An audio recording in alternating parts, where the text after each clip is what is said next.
also privileged speech regarding the transport problems when I was still the chairman of the Transportation Committee, and I have already seen that problems.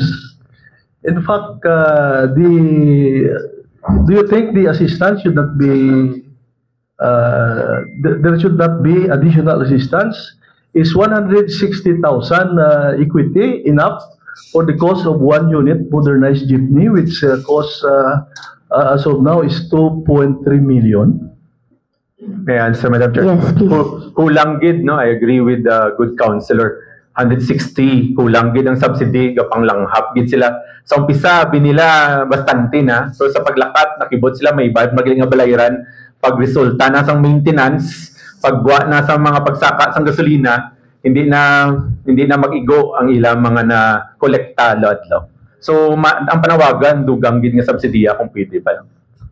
Yes, no, I agree. No, that's why, in fact, this is the first time that when you borrow money to buy a vehicle, usually the maximum that the bank will grant is maximum of 5 years.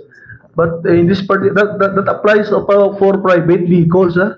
But this one is for public transport. No? 7 years. Public transport, this is for 7 years. Imagine. So where did they get that estimate that you can pay your amortization before 7 years? Kaya as of now, nakita ko daw kanamo na isang kuba mga transport vehicles mo. Though may ara na ako nagabiyahe, sila 95, may ara na daw 85 na lang nagabiyahe, which is supposed to be dapat kung may study na, mabayaran mo gid na ya within 7 years ang ginulam mo. So what will happen karon kung hindi sila kabayad, i-foreclose ina sang bangko? Do you think may ma-foreclose sa bangko, may mabakal sila sang mga salakyan nila? Buba na nabi, no? Ibalik din. As of now, yeah, that is what is really happening.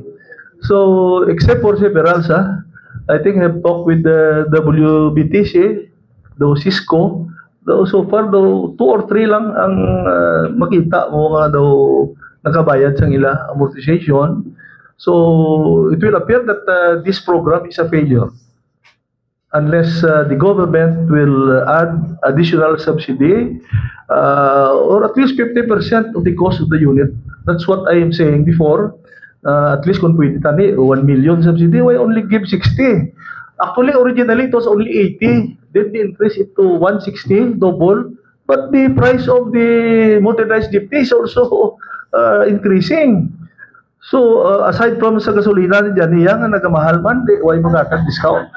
So, that's why I believe that at this time, kung di pabuligan sa gobyerno, failure ni ang modernization program sa government. Thank you. Madam Chair, agree with the good counselor, no?